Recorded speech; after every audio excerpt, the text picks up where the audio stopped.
Hello everyone and welcome to today's session, Deep Packet Inspection Analysis, examining one packet killers. I am Reenal Vicaria and I'll be your host for the day. Before we get started, we would like to go over a few house rules.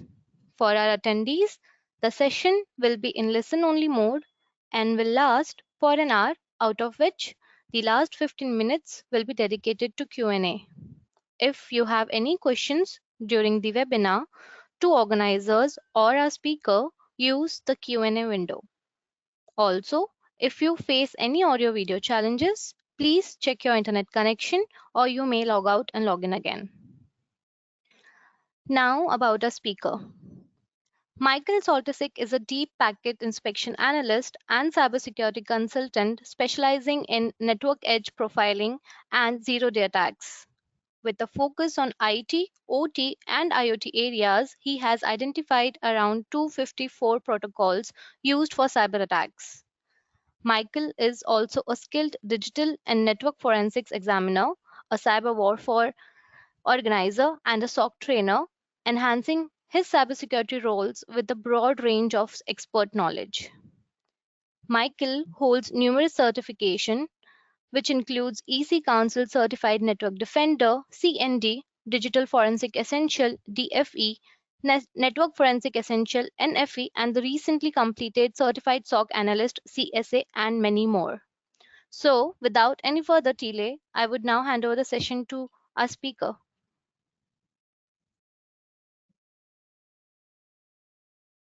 Thank you so much for a kind introduction. Thank you for having me. Okay, so today we'll talk about deep packet inspection analysis, and we'll be examining one packet killers.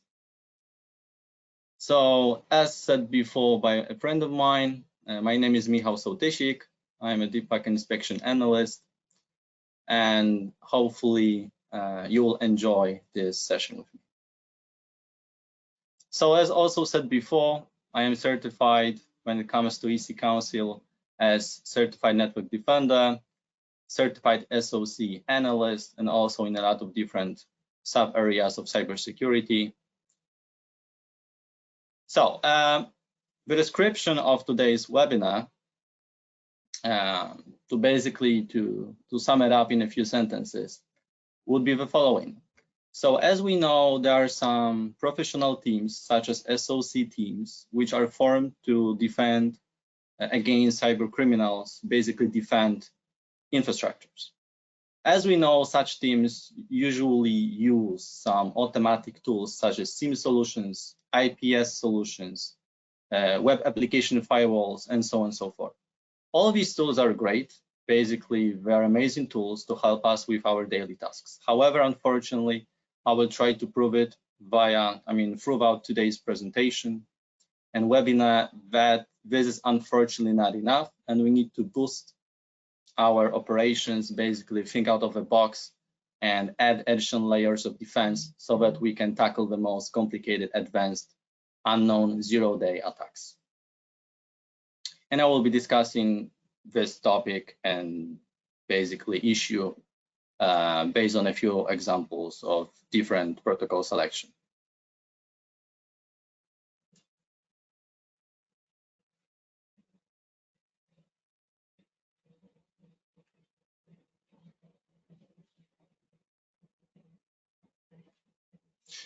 So let's start off with this topology. So let's imagine that we are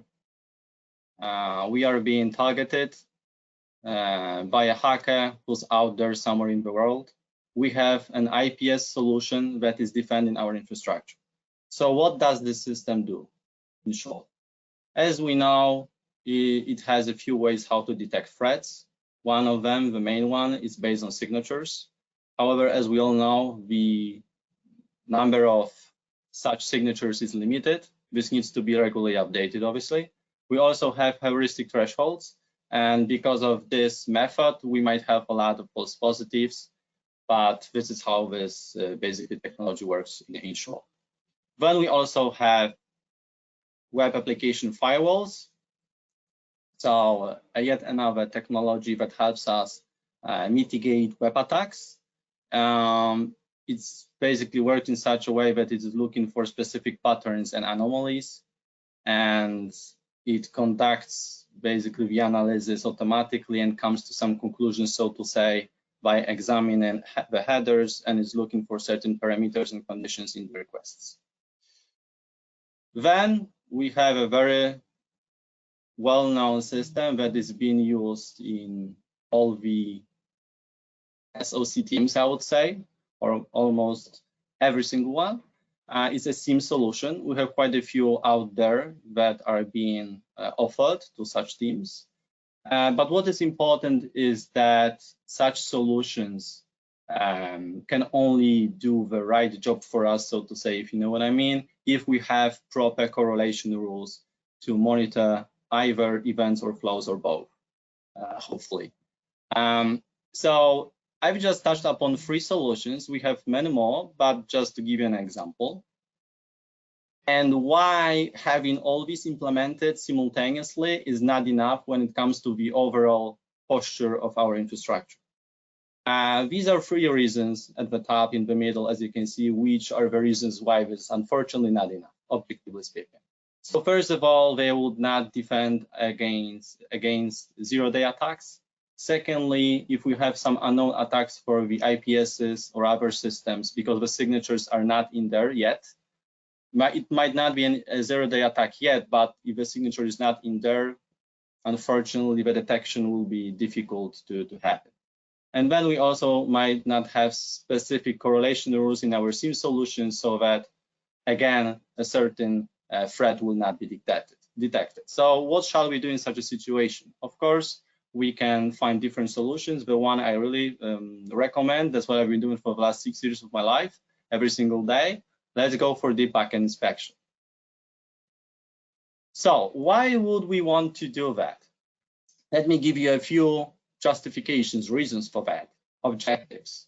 So first of all, we can support SOC team operations, right? We can help them close the alerts with 100% certainty, because we really know what's going on when it comes to certain specific data streams, specific flows, because we know deep inside what is inside of these packets. We can also use network forensics aspect, which is deep packet inspection basically, to assist along with digital forensics investigations. We can also, what I also have been doing for the last few years, we can do the so-called network edge profiling in order to understand network traffic. It's very important, because if we only rely on automatic tools, we will for sure not see a lot of things happening. We will not even know that something actually happened at all, you know, like a year ago or something. So it's important so that we are fully aware of what is going on at our network edge. So in order to do so, we need to keep profiling the edge. Then we can eliminate unwanted traffic, which is also very useful, because once we get rid of some useful, you know, DOS, volumetric attacks or anything like that, that would basically be clogging the edge, and we can eliminate all this trash, so to say, via BGP black holing, then we'll end up with network traffic that we actually want to focus on and analyze. So BGP black holing is highly recommended. Also, we can prevent zero-day attacks if we do this edge profiling regularly, which is also what I have been doing.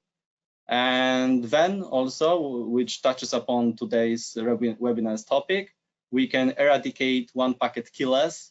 I call them this way. There's not an official, you know, name, because in a lot of cases, automatic systems will never be able to detect such attacks. And I'll explain today why this is so. So in my career, as I said before, for the last 6 years, I have been doing deep packet inspections every single day, and I've been profiling lots of different infrastructures, network edges. Through all this hard work, I came to a conclusion that at least, probably many more, but at least 254 protocols in the areas of IT, OT, and IoT have been used by cyber criminals to attack infrastructures. This is the half of the list, as you can see on the screen. Even though you might be very experienced in cybersecurity, I am pretty much positive, based on my work experience, that a lot of these protocols are unknown to you. And this is a second part of the list. Many more. So this goes beyond typical protocols that you mostly deal with. Unfortunately, attacks use very unknown, obsolete protocols, and I see this every single day. So the four main categories of weaknesses, vulnerabilities are software weaknesses, and we'll discuss today one example. There are millions of them. I will just focus on one popular example. Hardware weaknesses. We have protocol weaknesses, which is what we are gonna discuss in more detail because this is an area that is not really discussed enough, very fortunately. And then security misconfiguration, which is also a big deal, a huge issue, and this actually opens doors to cyber criminals. So we have DOS attack categories. As we know, we have either volumetric DOS attacks or application DOS attacks. They work in different ways. The logic is basically different. I would say that the more advanced and dangerous ones are obviously application DOS attacks. This requires more knowledge. However, I think the impact will be much more substantial because once we use volumetric DOS attacks, we'll basically now talk more about bandwidth issues, and things like that, not actually about the logic, which would, so to say, kill the server much more easily if it's properly contacted. So now let's talk about the first example. We have over here one packet killer via a vulnerability. Is a very popular one back in 2021, a log4j vulnerability. Hopefully you are very well familiar with it. So it just takes one packet, as I said before. As you can see, you can trigger this vulnerability under specific conditions. The conditions hinge upon a version of log4j, obviously, in Apache. So you can either use a GET request or a POST request. You craft the packet, you send it to a public IP address that's vulnerable, and then this is what it takes. It's all that's needed.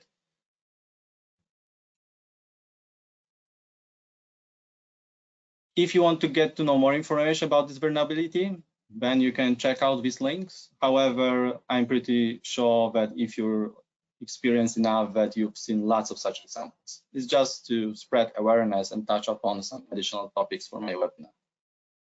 So now let's talk about protocol weaknesses. So something, as I said before, is not really touched upon too much these days. So let's start off with something very simple, something very well known to you guys, most likely, DHCP. As we know what it is for, so I will not talk about this. This is how the usual traffic looks like, right? We have these four operations, and then when it comes to the fourth one, but we end up with an IP address signed to a workstation.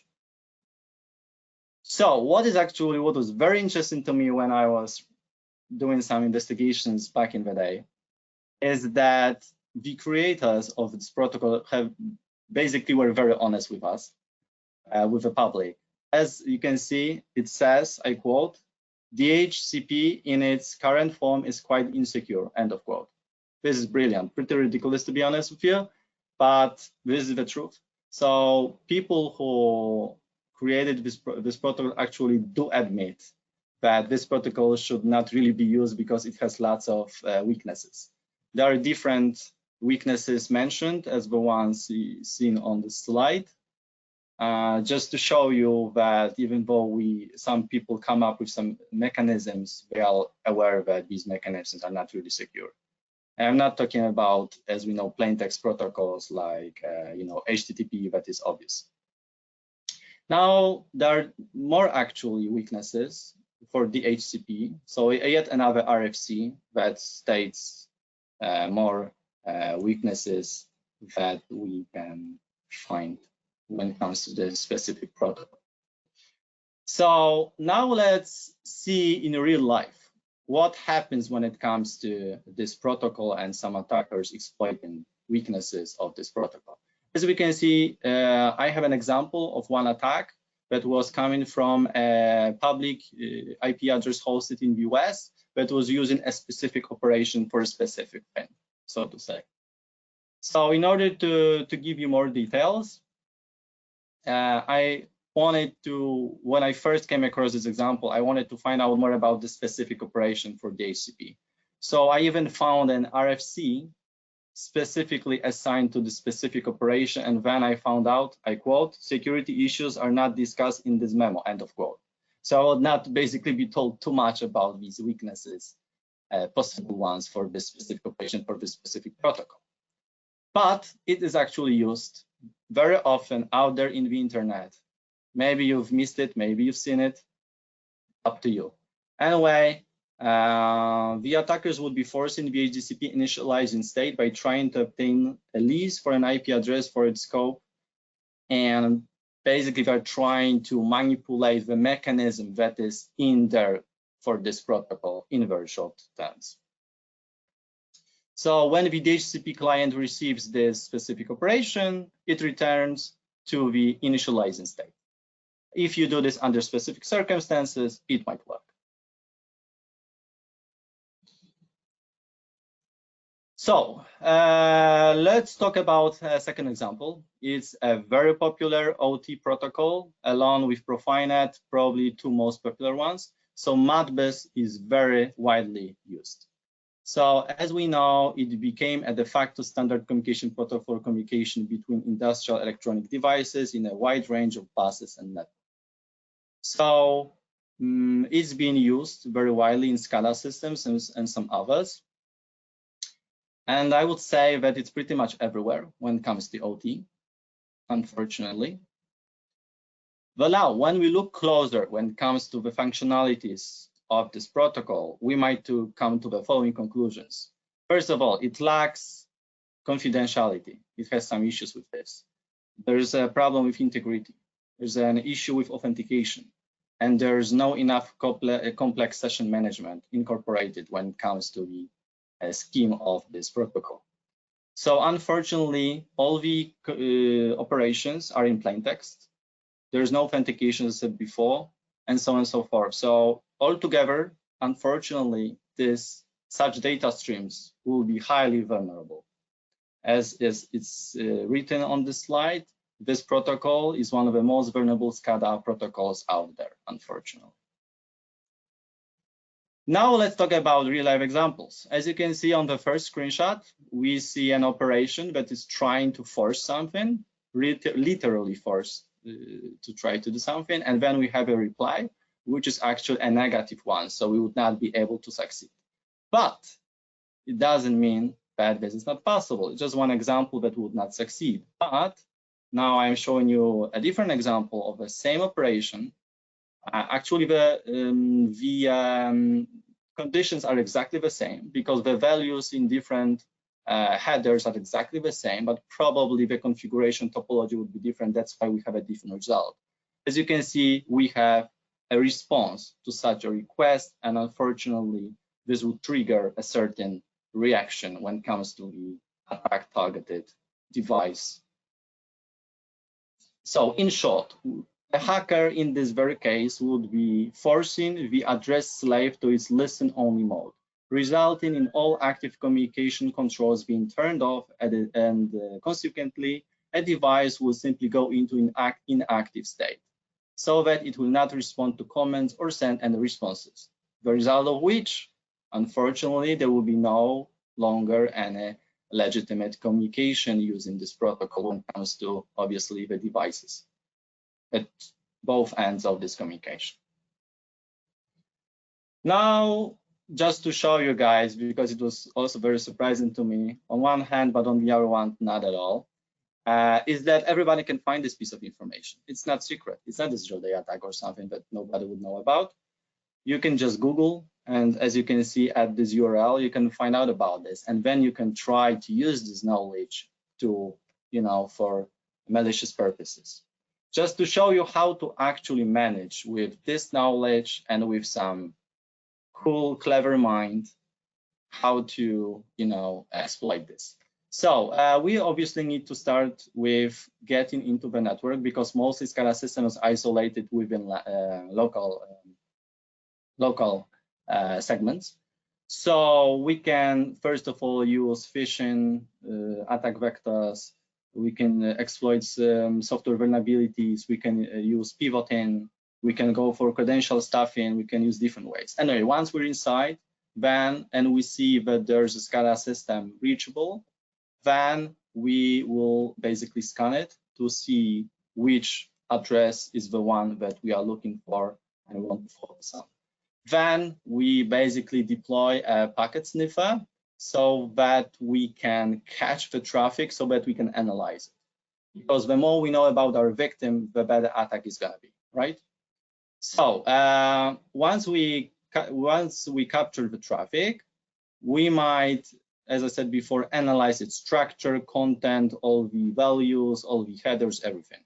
Once it's done, we are clever enough, then we might craft our own packets that would basically do the trick, so to say.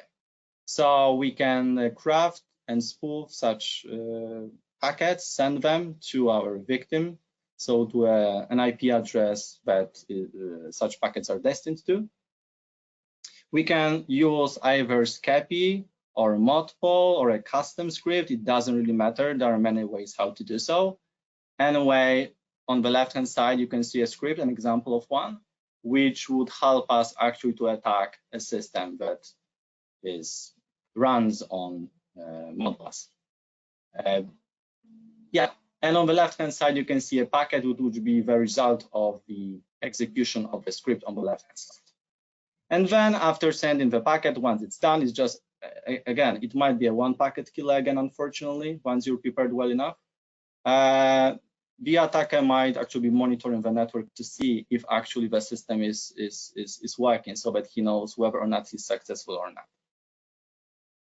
Okay, let's talk about another example. It's a very unusual protocol, I think, for most of you. Wireless transaction protocol is actually, its intention is to bring internet access to mobile phones. It's a part of wireless application protocol suite, and unfortunately does not have an RFC, so we'll not get to know too much about its weaknesses.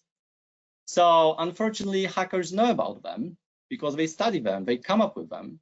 And as you can see, this public source IP address from China is actually targeting some services using such packets, using this specific protocol and these specific weaknesses. So in this very case, once you're an attacker, you're trying to force to reject a previously received message to change the receiver's state, the result of which you might end up with a DOS condition, if again specific requirements are met. Okay, let's go on. So let's talk about something that actually is not that simple to figure out, because unfortunately, there is no, even right now, as we speak, as I speak, there is no official documentation out there in the internet about Batman Gateway Protocol. Unfortunately, we might just read very basic things, just like the ones you see on the screen. This is a routing protocol for multi-hub mobile ad hoc networks. But if you want to get into very specific details about operations, you will not really get to know anything about that. Very sad, very true. As you can see, just an example, you just do some Googling, you will not get to know too much about such operations and this mechanism. And at best, you will end up with this. This is a plugin for Wireshark Dissector, so that the Wireshark, this amazing application that we all love, hopefully, at least I really do,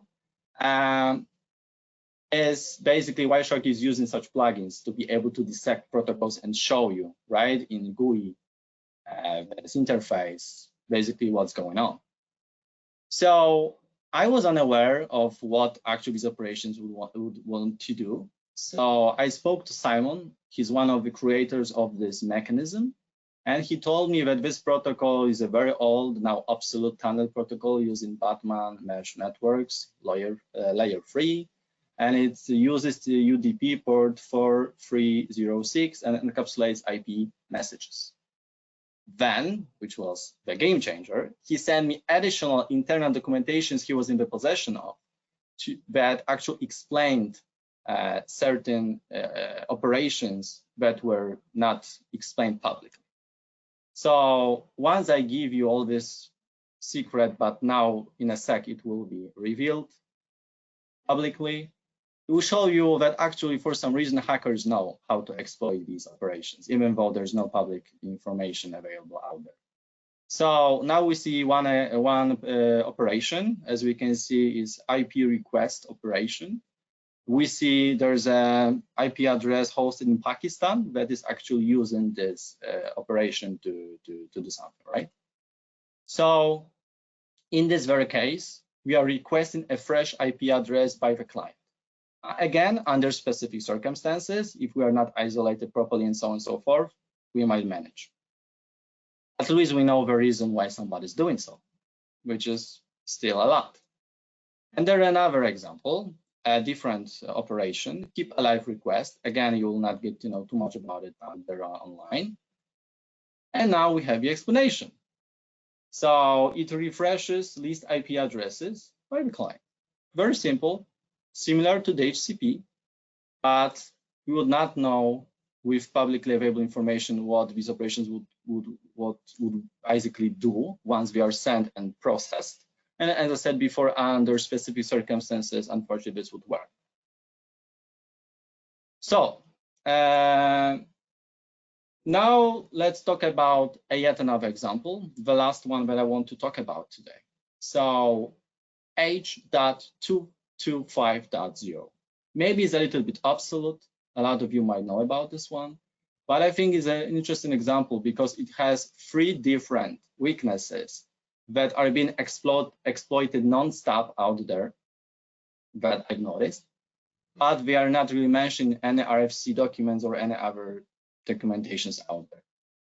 I found out about this because I've been sniffing for so long that I see so many different abnormal behaviors, you know what I mean? Then that's why I know all this. So when it comes to this protocol, it's a part of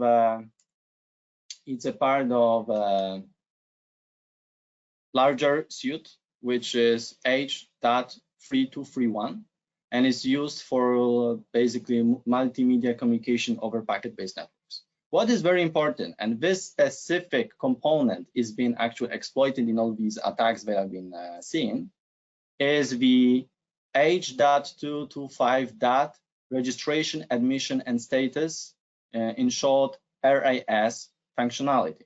This functionality is used between an H.323 endpoint and a gatekeeper to provide address resolution and admission control services. And this, unfortunately, very specific operation, scope of operations within this component is vulnerable to specific protocol weaknesses. You can end up with specific DOS conditions if specific, again, conditions are met. Again, there are no RFCs, so we'll not really get to know too much about this publicly, if you know what I mean. An example of such an attack. As you can see, we have a public IP address hosted in France, which is trying to do something, obviously malicious. And we see an operation, which in this case is an unregistration request. It would be difficult to comment on this if you see this for the first time, right? So let's explain why this is being sent. So you can sum it up in such a way that it's an association disconnection between a terminal and the gatekeeper attempt. If you get into more detail when it comes to this operation, you would come to these conclusions. And to this conclusion, and under again specific circumstances, if a special configuration would not really be sufficient, you might end up with a DOS condition. Yet another example, same operation, same component, just a different operation as I said before, unregistration reject. So in this situation, and an IP address hosted in, as you can see, Kuwait was the one that was sending such packets. So getting back to the point. This is the so-called association between a gatekeeper and an endpoint termination attempt using this functionality within this suite. Again, under specific circumstances, it could lead to DOS condition. Just what is interesting is that, as I said before, there are quite a few operations quite a few weaknesses, and under, again, specific circumstances, you could lead up to certain conditions. But to point out why I'm talking about this, to emphasize the importance of what I'm talking to you guys now, is that once you use just SIEM solutions or solutions like that, what would you see? Just one packet, like a firewall permit packet, going through point A to point B, and this is it, right? You would not really know what's inside, what the operation would be about, especially if it's not included in RFC or it's not publicly explained at all, right? So you would not know the reason why this is being sent, what it would actually do, right? What would be the result? What's the consequence, possible one? What's the risk, right? Because risk goes in hand along with cybersecurity. So all this is combined. If we do deep packet inspection analysis, we can really, really help us to do our job as SOC analysts or people like that. So with the first example, yet another operation for the same component is information request NAK operation. This one was sent from a public IP host in Thailand. Now this is the explanation. A hacker would be sending this basically as a way to confirm a non-acceptance of information request, even though this is totally untrue. But he's trying to make a device believe in something, even though it's totally not true. This is how basically such attacks work in a lot of cases. So the hacker is trying to inform of the status of an endpoint, but in this case, allegedly, this endpoint is an unregistered one, right? It's not true, but it doesn't matter. We are trying to make it believe it's the case. Now let's talk about the findings. So while we provided examples, are functionalities within protocols, right? So they seem to be legitimate. It's a lot of people would say it's all good, it's the way it should be. But they could be misused for DOS attacks under specific circumstances, as I proved when it comes to this one packet killer, when it comes to this Apache Log4j vulnerability, or when I showed you the whole cyber kill chain, when it comes to the scenario when we were trying to attack a SCADA system using Modbus protocol weakness, right? So now you have a summary of our findings when it comes to every single protocol and these functionalities I discovered and I wanted to touch upon these guys today. Basically, generally speaking, while we provide protocols themselves don't have inherent DOS vulnerabilities, they can be, again, misused for DOS attacks if certain conditions are met. Now, protocol-based DOS attacks, basically, these can be divided into some other category types. I basically would categorize such attacks in the following way that is seen on the slide. First of all, when it comes to these weaknesses, we can either have malicious message exploitation attempt. So we are trying to mess around when it comes to message handling of specific protocols scope of operations. Or we can use some forced modes. So when it comes to specific functionalities, we might exploit them to disrupt communication or disable devices via these modes, trying to force them, if you know what I mean. Or security misconfiguration that could potentially lead to DOS-like conditions. Okay, so now let's talk about yet another classification I made. So is a more general one, not really focused on protocol security as the one before. This one is more focused when it comes to the general aspect. So we can, I said before, use some useless data and clutch some services, resources, and make them consequently unresponsive. So this would be volumetric DOS attacks, but we are not really covering them too much today. But I wanted to actually put my examples I discussed today within such a classification to show you where they would belong when it comes to such a broader classification.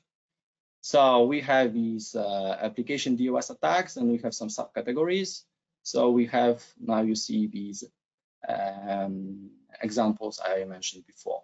And then we have yet another subcategory, which is a security misconfiguration, just like I said before. And under this subcategory, probably Batman Gateway example would fall under.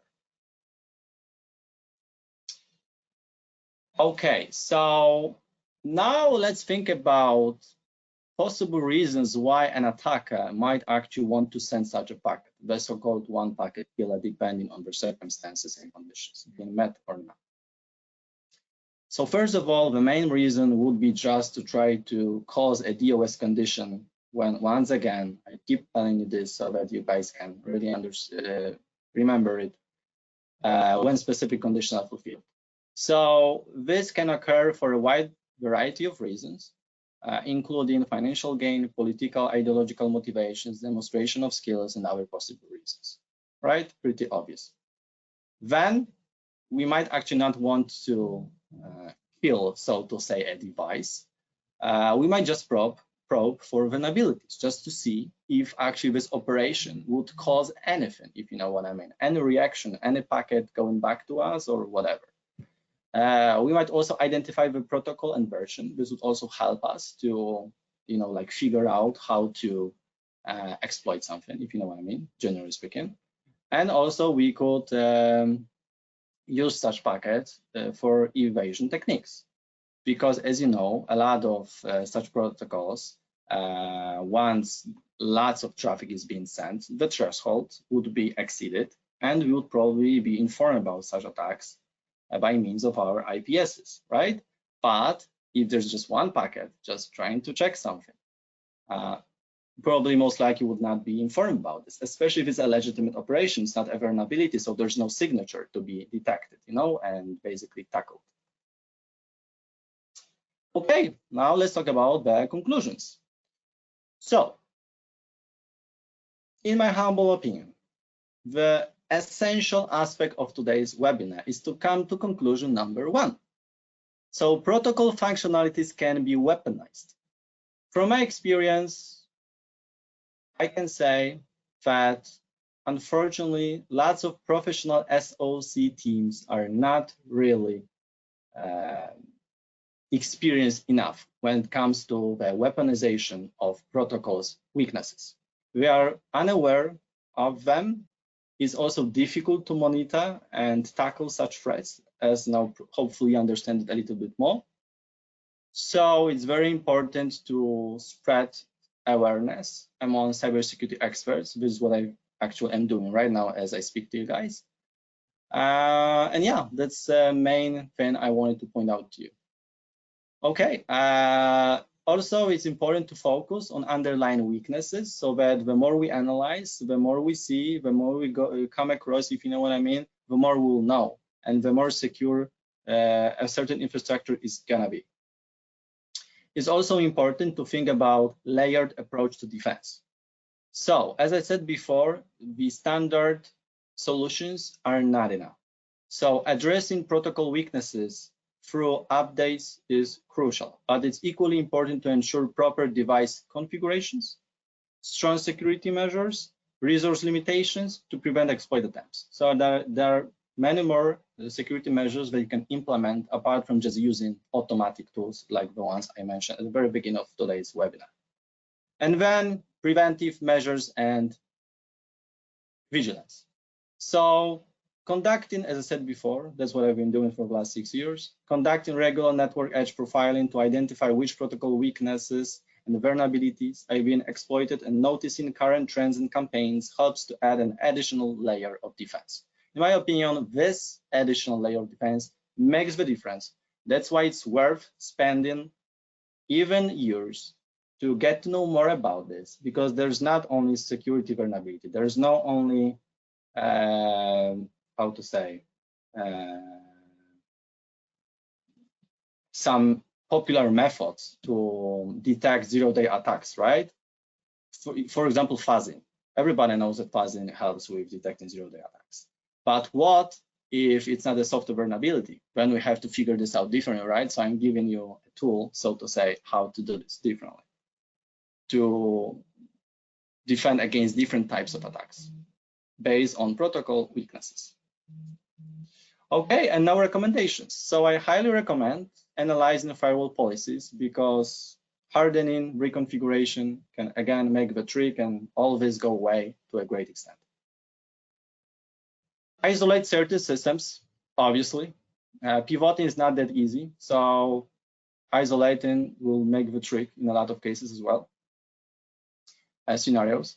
Implement a comprehensive suite of security measures like rate limiting, like MAC filtering, MAC limiting, IP whitelisting as a prudent policy, a geolocation blacklisting, multi-factor authentication, encryption for data protection, regular security audits and penetration tests, and real-time monitoring with deep packet inspection to detect and respond to threats promptly. Also, like I said before, practice makes perfect. So regular profiling of network infrastructure edges combined with everything I've been talking about today will really make the difference. So in correlation with network edge profiling, one, in my humble opinion, should also establish a baseline to understand the infrastructure. So how the operation, the network traffic actually, how it looks in normal operation. Once we see these abnormalities, we'll conduct research around them, and then we might come to such conclusion that some attacks are actually happening, but the automatic systems are not detecting them. So let's do something manually and stop these attackers. Okay, so this is it when it comes to protocol security, to protocol weaknesses. So what I really wanted to talk to you guys about today. But to give you just something at the end to make you guys realize that even though protocol security is not that popular, I'm fully aware of that. But what I've been talking today about is just a small fragment of what you would need to go through when it comes to protocol security to be a fully advanced, experienced person, to be actually able to detect such threats via such methods and be able to block some hackers' activities. So there are not only, as I put them, one packet killers, but there are also, as I put them again, silent killers. So packets which actually will most likely 99% of cases be invisible because they look exactly like a legitimate network traffic. Exactly like that. They are, when it comes to the thresholds, they are very low. They are really very difficult to be detected. The logic is very simple, but very clever, and actually they work. And why? Let's talk about one of the most popular and ubiquitous protocols out there in the internet, which is DNS. Probably most of you guys really are familiar with DNS. So how would we use DNS in this area of basically what I'm talking about in this kind of using this kind of approach? How we would use DNS? How would we weaponize our tools, so to say, with this mechanism? So it's actually very simple. Attackers can flood DNS servers with a large number of DNS queries, right? Using just standard query operation code 0, right? Requesting information from DNS servers. Now I've observed that there are actually quite a few, but mostly free records which are being used when it comes to such attacks. So first of all is a TXT record, then it's an ANY record, and finally, last but not least, is an A record.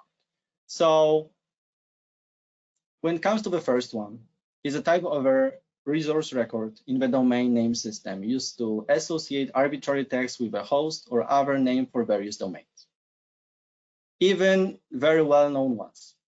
So for such records, service responds with data for domain verification to prove domain ownership, a process known as, I quote, domain control validation, end of quote, thereby generating IP version 4 traffic. Amplification impact is included. When it comes to the second record, is a type of a record that returns all records of all types of enumerating of all records for a given name, a very popular one. And then the last one, which is even more popular, used every single day, non-stop, everywhere out there in the internet, a type of a resource record in the domain name system used to associate a domain name with a single IP version 4 address, right? And now, let's actually make it even worse for our victims. If recursiveness is enabled, the DNS server receiving the query will attempt to query other DNS servers on behalf of the requester if it does not have the answer to its cache. This can amplify the attack by increasing the amount of DNS traffic generated as the recursive queries propagate through the DNS infrastructure, potentially overwhelming additional DNS servers and increasing the overall impact of the attack. So what I want to point out at the very end of our webinar today is that there's a lot of going on in our network that, in my humble opinion, it will not be detected and tackled in a lot of cases, in a lot of infrastructures. Because of this very reason I've been talking about today, that we have no possibility to detect such threats easily, at least, or at all, using usual method to detect and mitigate against threats, just like I said before, SIEM solutions, so on and so forth.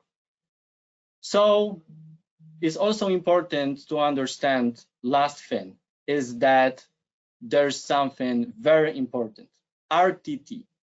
As we know, there's round trip time, and the idea behind round trip time is that you can measure the response from the servers. So once you're using all these one packet killers, silent ones or not silent ones, you can measure how servers are basically being overwhelmed and overloaded. You can basically control this via yet another different data streams using RTT mechanisms to measure, the responses both ways. There's a different lecture of mine available out there on YouTube. If you just search me in YouTube, you put in Michał Sołtysik cybersecurity content, you can find this lecture on RTT measurements, and this will give you even more insight into today's webinar. Thank you so much for you guys listening to my webinar.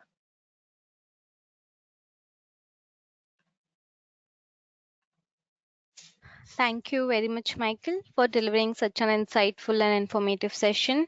We found the webinar very engaging and hope it was valuable for you as well. Before we begin with the Q&A, I would like to inform all the attendees that this session is in sync with EC Council Certified Network Defender C&D program. EC Council C&D is aligned with multiple industry job roles, including Network Security Engineer, Network Security Administrator, Network Security Analyst, Network Security Architect, Network Defense Technician, and Security Operator. According to LinkedIn 2022, there are over 343,000 job listings seeking network security skills worldwide. PayScale 2022 reports that network security engineers in the United States can earn an average annual salary of $92,255 USD. If you are interested in learning more, please participate in the poll being conducted now. Let us know your preferred mode of training and we will reach out to you soon. So, Michael, should we proceed with question and answers? Yes, please go ahead. Ready to do so. Okay, so the first question is, what training resources do you recommend to learn more about deep packet inspection? Okay, so obviously there's a lot of educational companies out there which are very respectable and highly recommended. Obviously, EC Council is one of the top ones, so I highly recommend Certified Network Defender. Is a great one when it comes to network security. There are also other ones out there, like Wireshark Certified Network Analyst, specifically towards the use of Wireshark. There's a lot of different webinars, like Udemy, a lot of different courses, right? So there's, in my humble opinion, even more than enough resources to get knowledge from. However, even though there's a lot out there for you to gain knowledge from, unfortunately, I've noticed that hard manual work is what makes the difference, because there's lots of information not published out there. As I told you guys before, there are not even things, including RFCs, by the protocols creators. When I speak to some creators and I show them how the protocols have been exploited, they're surprised, like flabbergasted. Oh, really? Like, okay, it's interesting. I didn't know about that, but it actually could be misused like this. So unfortunately, the more you observe, the better you're gonna become. So I would not necessarily go for education courses, even though I highly recommend them. Unfortunately, you have to do your own homework. Thank you. Thank you for answering that. Our next question is, what are the most significant limitations of IPS, WAF, and SIEM in detecting single packet attacks? Like I said before, I think I touched upon this at the very beginning of today's webinar. So to sum up, I think the problem is that a lot of these attacks are not based on signatures or thresholds, right? So, and this is not an anomaly, right? It's not an abnormal traffic, it's a legitimate traffic. It's the way it's supposed to be. Just like with Modbus, this operation was created for a reason, right? The way we exploit it, we use it against somebody, I mean, a device, right? Makes it successful. So it's very difficult, unfortunately, to defend against such attacks if you don't have lots of experience. You don't have very well thought infrastructure adjusted to the reality. That's why, to sum up, I highly recommend doing the so-called network edge profiling. If you know what's going on, what is going your way from the internet all over the world, you see what's going on, then you can adjust, right, your infrastructure so that you can make necessary changes to make it safer. Thank you. Thank you for answering that. We'll move to our next question. How do one packet killers differ from other types of cyber attacks? Can you repeat the question? Especially the verb. I think I did not catch it. How do one packet killers differ from other types of cyber attacks? Okay, differ. Okay, so as I said before also, these attacks are about exploiting protocol weaknesses. So you don't have to put in, for example, 20 comments, right? Go through lots of steps to do something, right? Obviously malicious. You just need to know what traffic to send towards your victim device, right? What operation and how needs to be misused so that you end up in a certain condition that is obviously a negative one for your victim. So if you have enough network security knowledge, protocol security knowledge, you have lots of ethical hacking skills, you will know tools like SCAPI and so on and so forth, then you will actually be successful, unfortunately. Like I said before, these techniques, how to combat threats, are totally different ones. So that's why I recommend actually gaining more experience to protocol security, because these attacks will really work and the automatic systems will not really help us so much. Thank you for answering that. Our next question is, suggest some tools for analyzing deep packets. Obviously, Wireshark. I really love it. It's like my wife is a joke, but yeah, I really love Wireshark. I use it every single day, and the more practice, the better for you. Also, Gigamon, because network edge profiling is a difficult thing to do when it comes to budget. There are many reasons why it's actually difficult to be implemented and then used. First of all, you need lots of knowledge, lots of experience. There are not too many people out there that know enough. There's a lot of financial difficulties, right? Obstacles, resources, that we need to be able to overcome. So, but there are some solutions out there, like a Gigamon solution. So it will help you with monitoring your infrastructure's network edges. If you implement them smartly enough, you have enough resources to do so. You devote yourself to the job in question, And once you're able to start regularly profiling the edge and start seeing what's going on, you start analyzing all these data streams, packets, then you will succeed at the end of the day. It's worth actually all the efforts. As I said before, I've been doing this for 6 years. I remember myself like 6 years ago. I opened up a network dump and I didn't know anything.